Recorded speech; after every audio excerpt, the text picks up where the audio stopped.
There's a house in a terraced street in Ponders End, North London, where the events of the past 2 months have baffled all who've heard about them and scared the life out of those who've been directly involved.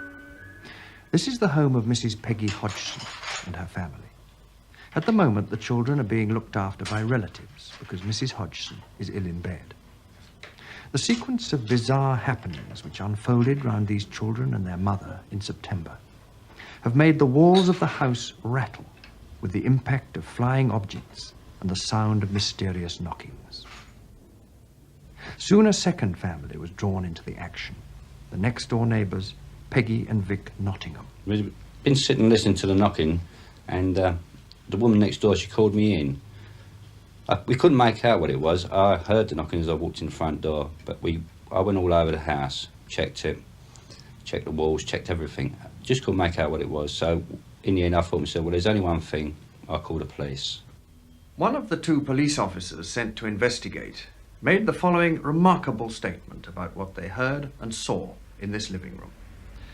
There were 4 distinct taps on the wall, and then silence. About 2 minutes later, I heard more tapping from a different wall. The other police constable checked the walls, attic, and pipes, but could find nothing to explain the knocking. The eldest son of the family pointed to a chair next to the sofa. I then saw the chair slide across the floor. It moved approximately 3 to 4 feet and then came to rest. I checked the chair, but could find nothing to explain how it had moved. The police definitely wanted to get out of the house. How could you tell? Dave was as frightened as I was. And then the second night we went back in there again, and we got the same reaction again. We got this knocking. And then this here Lego. I witnessed a box of Lego underneath the chair, but I walked into the room. As I walked into the room, the Lego began to fly. But where it was coming from, I don't know. One piece hit me on the arm. And Did it hurt? Oh, it brought a lump up. It caught me on the elbow, and it brought a lump up. And as I one say, tiny little piece? One tiny little piece of Lego. Now, it's not much bigger than 3/4 inch. But it caught me on the elbow. And as I say, it brought a lump up.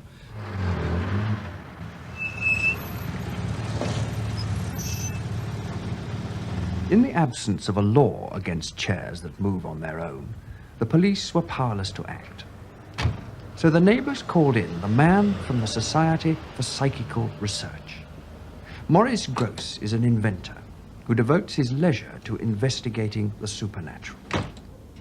Since coming on the case, he's made several recordings of what he says are unique examples of a poltergeist in action. Tapes can, of course, be faked, but in this one, recorded in a bedroom after the family had gone to bed, the reactions of the Hodgson children to some very strange occurrences seem totally genuine.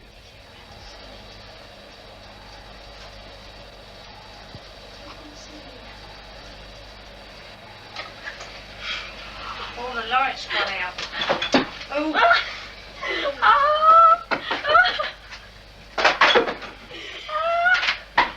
Wait. It's round the lamp. On the head. Right where across the room. And pulled it out of the socket. Quick, turn the lamp off. The light plug was pulled from the socket 3 times after that. Then, after a period of watching and waiting, something even stranger happened. Who's that shaking the door? Oh. What's on there? Mum's laughing. Oh! What's that? The slipper was thrown across the room and hit Oh, the door not my one. as I was holding the door. My one. The white slipper hit the door as I was holding the door. He hit me on the leg. Where's the other one? The other one's over here. What sort of a case is this in your experience? Well, I think this is probably the best case this century. In fact, as far as documentation is concerned, it may be the best case of all time. What special aspects make it so? Well, the entity itself has been very, very violent at times, and of course the witnesses and documentation have been excellent. The violent things I've seen happen are the the furniture moving, the furniture being thrown upside down. In fact, one night I was standing here, there were about 11 or 12 people in the room, and I was standing talking to one of the members of the family, and I in front of the settee, and the settee went straight up in the air and turned upside down, right in front of me, no more than a foot away from me. What particular tape stands out in your mind? Well, I think one particular tape that stands out in my mind is the incident where I was communicating with it quite a long while, very seriously, and then something happened which was very funny indeed. Knock. 1 for no and 2 for yes. Are you a male spirit? 1 for no and 2 for yes. 2. That's 2. You are a male spirit. Did you used to live in this house? You did. Was it more than 50 years ago? Yes. Did you die in this house? Did you pass on? You did pass on in this house. Now, why are you here? Are you unhappy? You're not unhappy.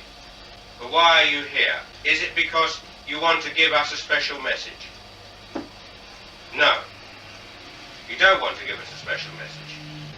Are you having a game with me? Oh, right. Oh, gross. As I asked the question, are you having a game with me? It threw the cardboard box and the pillow right at my face. Well, thank you very much. That was a very good answer. And we was all just standing in the kitchen, all of us together. And then all of a sudden a pool of water come from nowhere in the middle of the floor in the kitchen. And then we heard the toilet chain pull. And there was no one at all out in the toilet. We was all in the kitchen. And the door opened in the toilet. Then the chain went. And as we walked out there, the toilet brush came from the thing what it was in, the container. And the brush just come up and settled on top of the toilet. Just like that, as if someone had just got in there, pulled the chain and then took the brush up and to wash the toilet. And the doors, well, and then the bathroom door opens and the kitchen table has just tipped up. And there's Janet, one of the girls, she's been just sitting on a chair and she's been thrown completely across the room. There's a child's chair, I bet it weighs about 10 pounds, padded one with metal legs. And the child is sleeping in a single bed one side of the room, and I was sitting on a single bed the other side of the room, with his chair in the middle. The child went to sleep, and all of a sudden she got a little bit restless. Well, just after that, his chair was lifted off the ground, and it was thrown about 9 foot through the air, a good 9 foot, for no reason whatsoever. No one was on the end of it. Didn't touch no one. Just went a straight line down the room. And what did you do? I ran out the room again. You know, I mean, when you see these things, there's nothing on the end of them. You begin to shake. The third family to be caught up in the story was John and Sylvia Burkham, who live a few doors away. John is Mrs. Hodgson's brother, and he and Sylvia have spent hours at the Hodgson's house, trying to help them through all the unexplained goings-on. But they've had plenty of shocks of their own. Now, what happened in this bedroom? Well, I heard a noise downstairs. I come up, and there was the eldest girl on the floor. But the other one's missing. So I look under this bed, I look under this one, and as I stand up, I see it. There she is, across this radio, one leg in the air, and her head hanging down. Just to prove that I wasn't mad, I yelled for my wife to come up to see what I have just seen. But she was asleep. As a roof repairer, Vic Nottingham is used to tall stories. But he never thought he'd play a leading role in one like this. I've got one chap at work, for instance, and he says to me, how's your ghost getting on? Now, I mean, it's no good talking to a chap like that, because he's got no reaction on it whatsoever. he thinks that I'm going round the bloody bend, like, you know what I mean? But, Do you think you are? well, I was straight. I mean, I'm 44 and I've never witnessed anything like it before in my life, but the only thing that worries me, see, being a roofer by trade, is beginning to get on top of you. Your nerves begin to shatter a little bit. In every story of things that go bump in the night, there are two possibilities.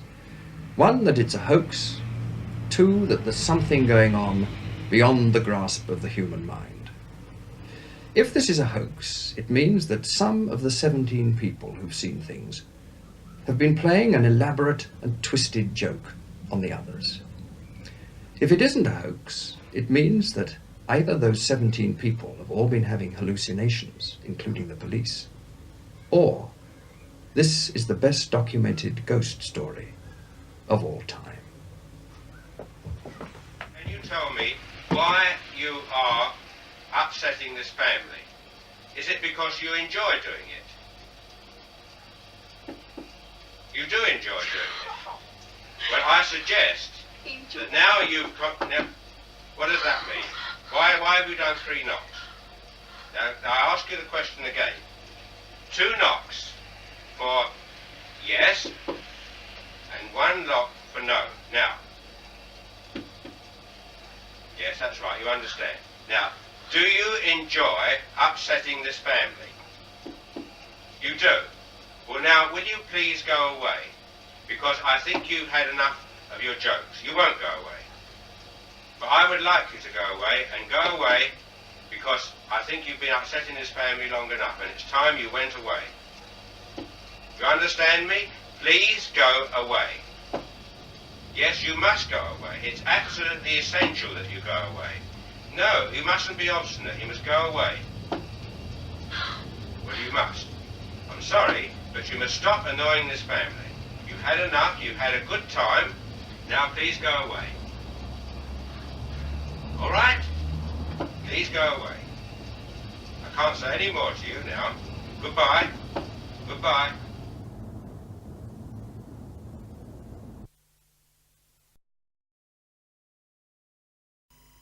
These teenage sisters believe they're haunted by a poltergeist. I was going to ask the same question as I asked earlier. How many voices are there? 600. 600 the voices. I know the joke. How many really are there, Margaret?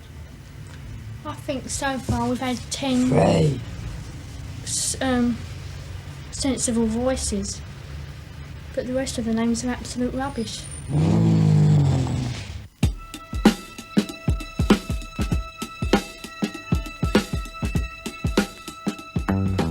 11-year-old Janet Hodgson appears to be the focus of many of the strange happenings in Green Street. But they also affect her 14-year-old sister, Margaret, and their younger brother, Billy. One of the first manifestations was when Lego bricks began to fly at high speed around the living room. How does it feel to be haunted by a poltergeist? It's not haunted. Shut up. Why isn't it haunted? I don't know. Does it frighten you, the things that happen here? Oh, well, it did first, but now I've got more used to it, and you learn to accept the things that happen. It slung covered it, Mum. My idiot Mum. Slung a bookshelf at Margaret. Have you tried telling it to go away?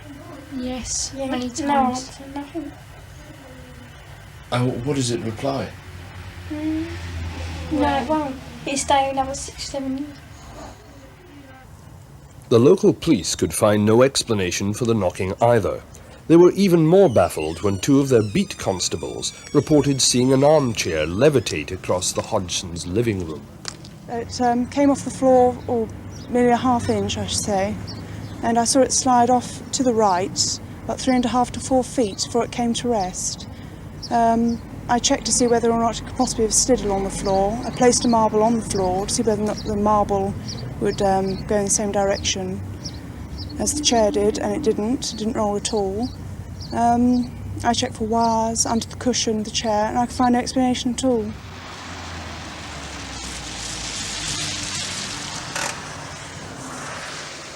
Maurice Grosse is an electronics engineer and an investigator for the Society for Psychical Research.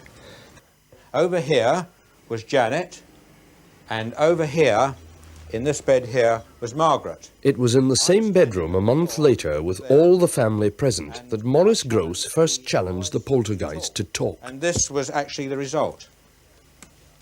You'll hear here the whistling first of all, and then the barking. And here is this noise.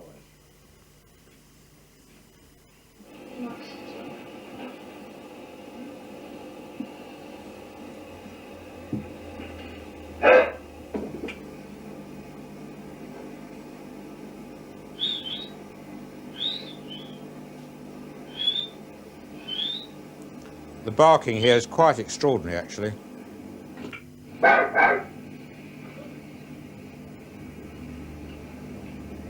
We got a doggy here. I then said to it, I then, as I said on the tape here, I then said to it, if you can whistle and bark and groan, then you can talk. And I asked it to actually say my name. Well, just a minute. Right, we'll try again. I want you to call out my name. My complete name. Maurice Grosse. See if you can do that.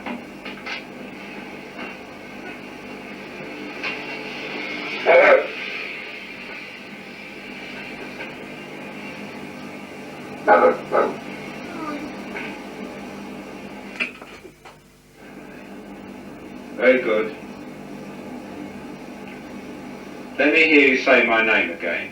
Come on, let me hear you say my name.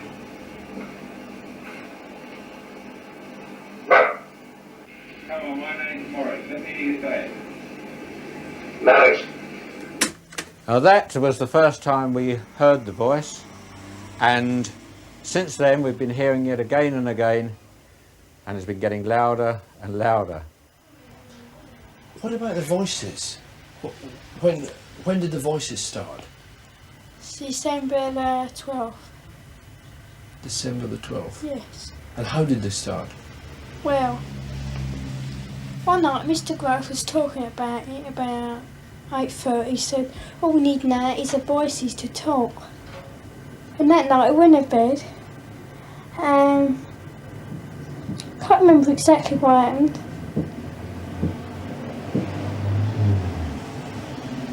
And what's that knocking? Yeah, I can hear it now. I was doing that yesterday morning, and Peggy was on her own. So she come in to us, because it wasn't her, she come in. We sat together and we heard it. And I counted down my knocks and there was 14 altogether. And it's doing it again now. That was 3 knocks just now? Yes, it goes in 3s and 2s. How we first got contacted, this was when Mr. Grosse said, if there's anyone there, knock twice for yes, and if not, 1 for no. I wonder if we did that now, whether it would answer. Is anybody there?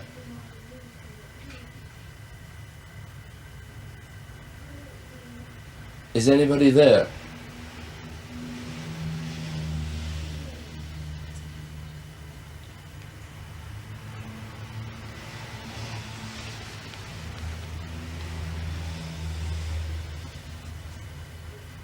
Nothing.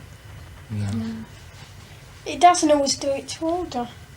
No, it doesn't. It goes in spasms. Like we're talking now.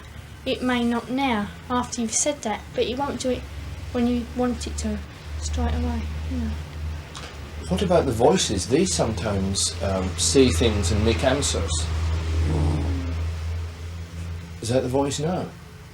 Yeah. Is anybody there? How many voices are there? No. Dirty Dick, Andrew Garner, and Stuart Thurton. Dirty Dick, Andrew Gardner, and Stuart Thurton. Oh, has he ever spelt that for you? No. Mr. Grosse asked him, but it's like distract Mr. Grosse last night when he asked. Or some time ago. And Sorry, what do you go on. think these are? Are they people or are they just voices? Could be spirits, oh, I don't know. I believe it's a Ghosts form or of a something. spirit speaking for us somehow. No. We don't get this at school, these voices are. Because I believe when we're all separate, it's not so strong. Just when you come near each other? Yeah, like here, or our aunts, we were up there together, or in Peggy's next door. And Janet's, your voice is stronger, isn't it? It seems to be the strongest. Yeah. When you hear the voice and it comes out, where does it come from? Here, your throat? No. Where do you feel it comes Back from? of the neck. Back of the neck. And so it must be as if it's somebody else speaking then, when you hear Yeah, it. behind us. And do you get the feeling when you hear the voice that there is a person there? Yes. Yeah. And do they tell you much about themselves? Not really, no. They just tend to growl and... Play around and sort of joke and be silly. No. I wonder, do you think there's anyone there just now? Yeah. I do. Who's that? What? Who's that, Janet? Pardon?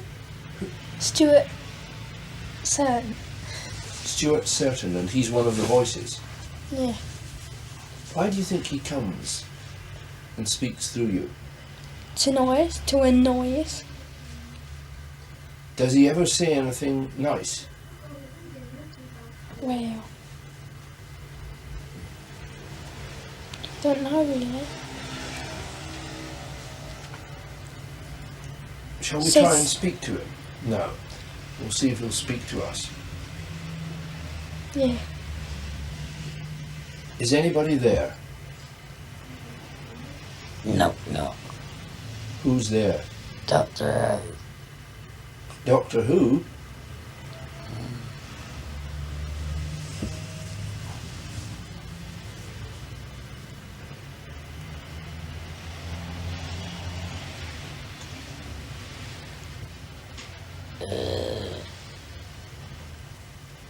Goose chasers here.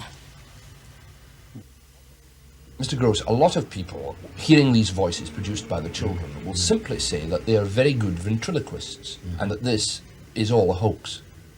How would you react to that? Certainly not. They're certainly not very good ventriloquists. We have had tests on them to see whether they can ventriloquize. They can't. To keep up this particular type of voice for any length of time without damage to the vocal cords is absolutely impossible. I mean, there must be some hoarseness attached to it. But don't forget, these children don't do this for a couple of minutes or so. They do it for lengths of periods up to 3 hours, and without any hoarseness or sore throats whatsoever. Well, perhaps, Guy, perhaps you've got something to say to them. Yeah. I'd like to know how you make this noise without bashing Janet's vocal cords to pieces. If I do it for half a minute, I get a sore throat. Joe? Guy Lyon Playfair is an author of books on the paranormal, with experience of poltergeist cases in Europe and Brazil. How do you do it, mate? God, Vicky, hours. Don't you ever get a sore throat, Janet? No. Sure. Yeah. You never get pain in the back of the neck or something? No. Oh, what do you mean? I'm sorry, I'm not with you. What? I feel, Oh, you with me now? With you? Sensation in the back of the neck. Yeah. Well, tell us about that. I don't know how to No, tell me explain about that. You get it now? It's buzzing in the When back of you the neck. talk, yeah. Do you feel it vibrating as if it was sort of No, like someone someone got what? their hand on the back of my neck like that. Poltergeists seem to thrive on an atmosphere of tension that is partly sexual. The fact that most of the focuses are adolescents seems to contribute to the mischievous nature of the effects, leading some to suggest that the kids are faking or enjoying a laugh at the expense of the investigators. But to create all the bizarre effects that went on in this house either involves a gigantic conspiracy with the neighbours or a disruption in our laws of mind and matter.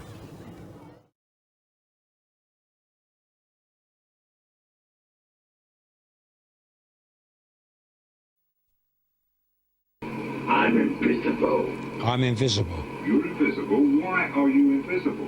Because I'm a G-H-O-S-T. Because I'm a G-H-O-S-T. Yes, he had quite a sense of humour. He also used to swear a lot as well. I'm Maurice Grosse, and I'm one of Britain's leading psychic investigators. I'm 76 now, and still on the trail of ghosts and poltergeists.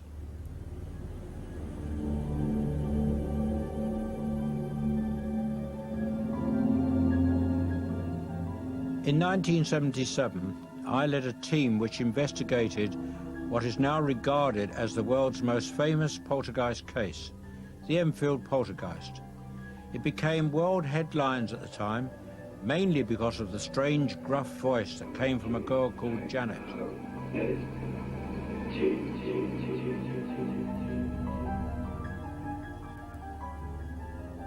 Hollywood soon got in on the act, and the makers of several box office hits acknowledged a debt to my case in Enfield.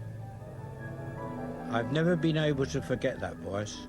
He called himself many names, but mostly Bill or Fred. I still listen to the 180 hours of tapes I recorded during the investigation. Bow, bow, bow, the pub check is down the street. Merrily, merrily, merrily, merrily, lovely pub to trade. Now f***ing This voice is coming from an 11-year-old girl. Well, perhaps, Guy, perhaps you've got something to say to them. Yeah. I'd like to know how you make this noise without bashing Janet's vocal cords to pieces. If I do it for half a minute, I get a sore throat. Goose chasers here. And we found that on analysis, the voice was not made by the larynx, the voice box, but by the false vocal fold, which is above the larynx. And you only use that when you lose your voice and you talk like that.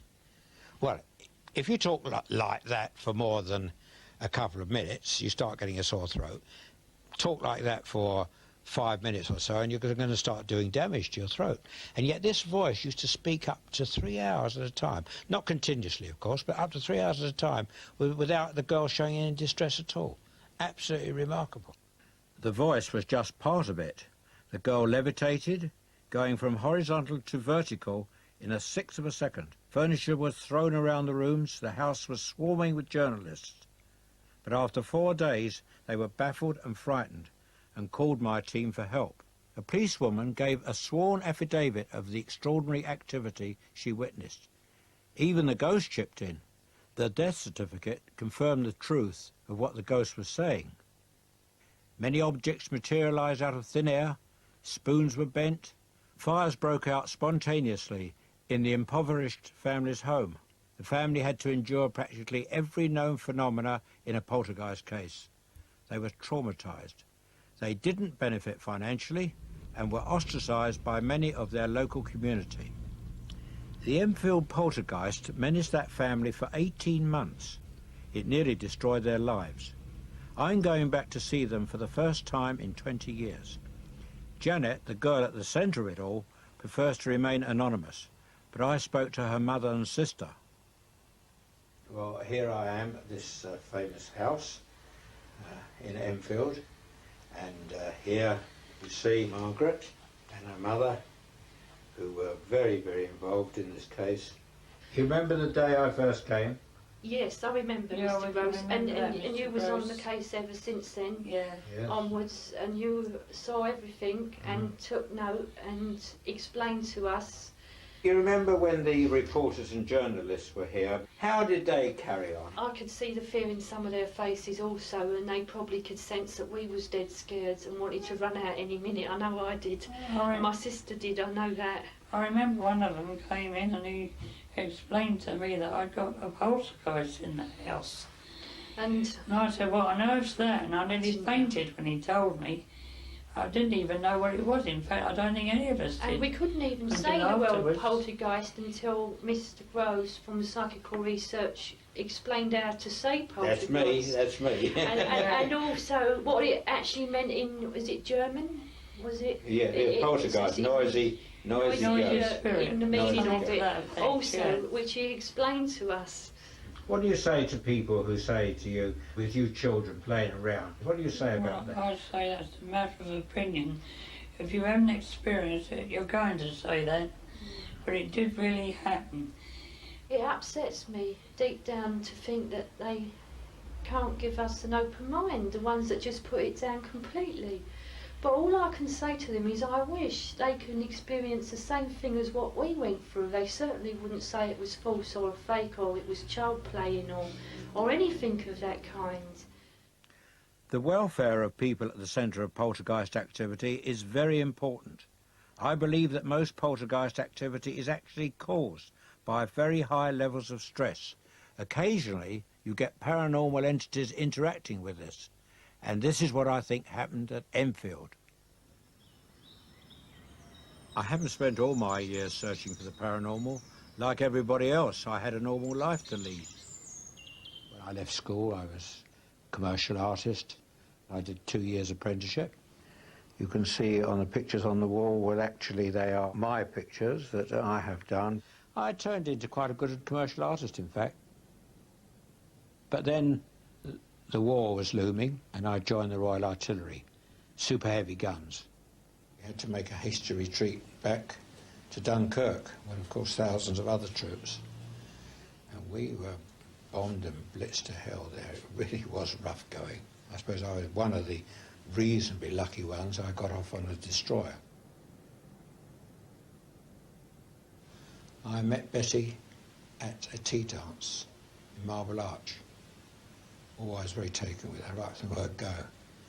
And it was on a Sunday, and I met her on the Sunday, proposed to her on the Thursday, and in 10 weeks we were married. Because everybody said at the time, oh, these war marriages, it would never last, it would never last. Well, I don't know, perhaps it won't. I mean, it's only 51 years now, so I suppose I think I can say it'll last. We've had a good life.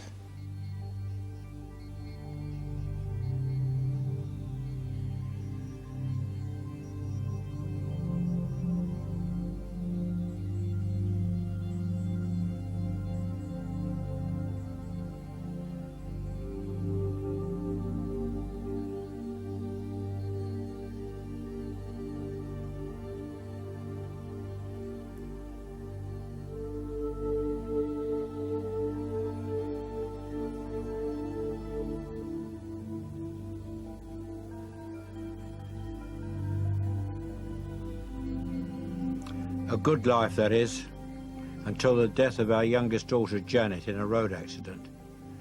Betty and I believe that Janet tried to contact us after her physical death. You might believe that was just our way of dealing with bereavement, but it was a turning point in my life.